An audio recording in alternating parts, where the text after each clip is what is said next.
La méritocratie n'existe pas en entreprise. Bon, je suis un peu direct là dans l'introduction, enfin dans le titre de cette vidéo. C'est volontaire, bien évidemment, c'est pas le cas dans toutes les entreprises, mais quand même c'est une réalité. Et j'avais envie de faire cette vidéo pour déconstruire la vision qu'on a de l'entreprise c'est celui qui est le plus méritant, qui obtient le poste, la promotion ou le poste supérieur. Alors, avant de parler et de rentrer en détail et d'expliquer pourquoi j'ai cette vision-là de l'entreprise, je vais quand même en première partie vous parler de ce qu'on appelle le biais du monde juste. Alors le biais du monde juste, moi je l'ai découvert dans une vidéo de Stan Leloup, qui est un entrepreneur qui fait des vidéos sur YouTube et des formations en ligne sur le marketing et la psychologie, et il parle donc de ce biais du monde juste, qui est en fait un biais cognitif que l'on a de croire que ce sont toujours les gentils qui gagnent, que tout est juste autour de nous et que plus on travaille, plus on a de résultats, plus on mérite, plus on a de mérite et tout est vertueux.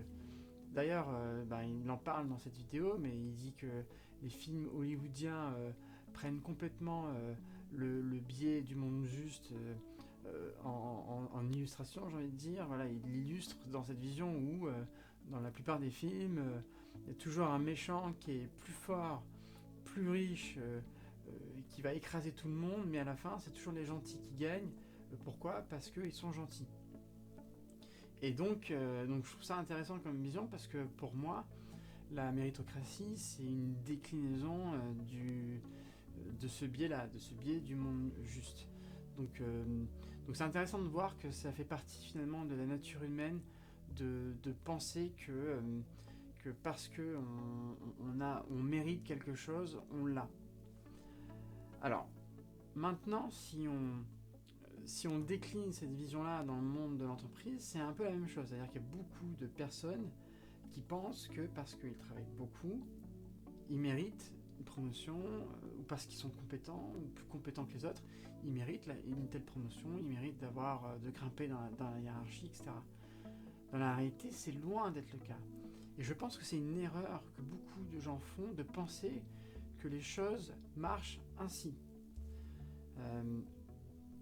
Dans beaucoup d'entreprises, moi je l'ai vu au sein des différentes boîtes dans lesquelles j'ai travaillé, je voyais des gens qui n'étaient pas forcément compétents, qui étaient promus à un stade supérieur.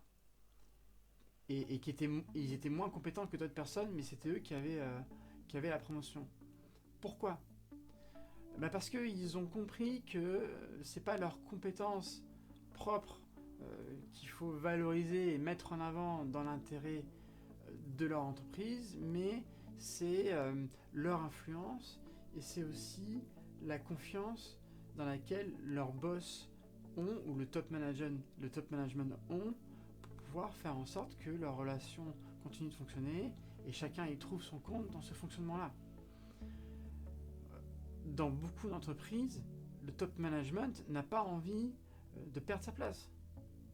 Donc c'est dans leur intérêt d'avoir des gens en dessous d'eux qui leur sont fidèles, en qui ils ont confiance, pour que cet écosystème-là continue de fonctionner et qu'in fine, ils gardent leur poste.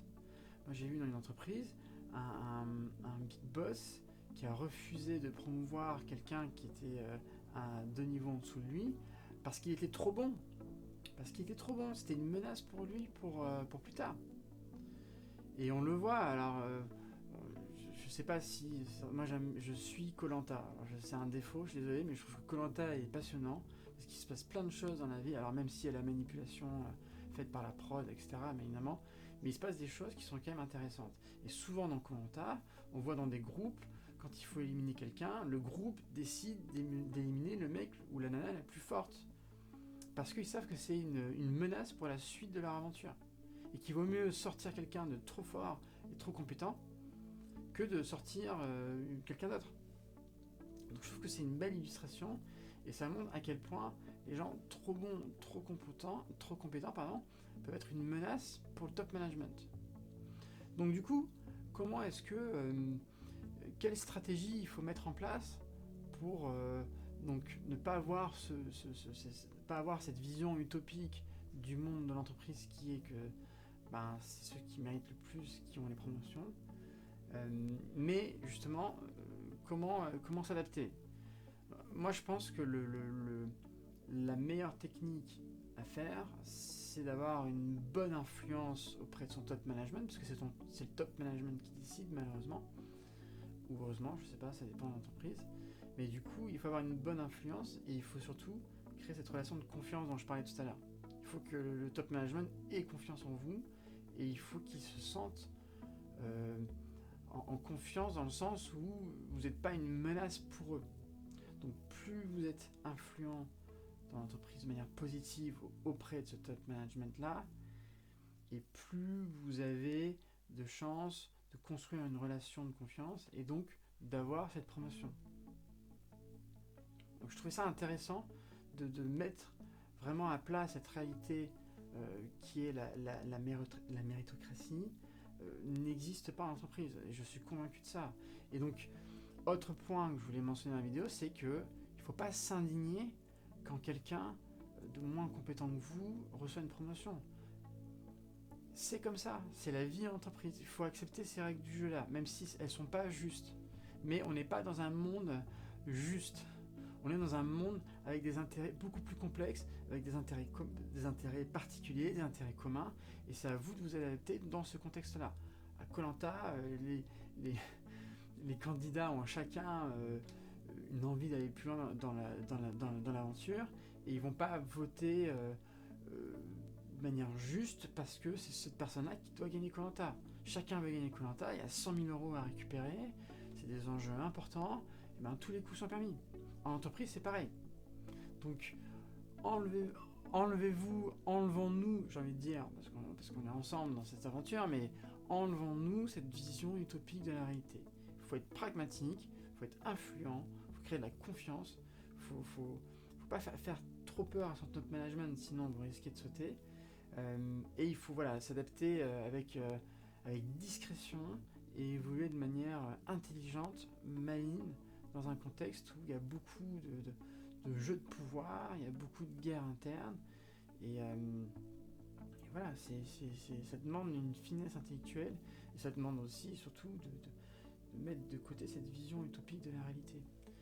Donc voilà, j'espère que cette vidéo vous aide un peu à y voir plus clair. Je sais que c'est pas une réalité qui fait plaisir à voir et à reconnaître, mais une fois qu'on a compris et qu'on a mis de côté cette vision juste des choses, après on voit la réalité en face et on s'adapte. Et c'est ce que vraiment je vous encourage à faire, et j'espère du fond du cœur que vous arriverez à persévérer, à être plus résilient dans votre quotidien parce que vous en avez besoin et parce que c'est la vie, le challenge professionnel qui veut qu'on ait à s'adapter et qu'on ait à construire notre carrière étape par étape, notre vie professionnelle étape par étape, avec des moments difficiles, des moments plus agréables. Je vous souhaite plein de courage et je vous dis à bientôt.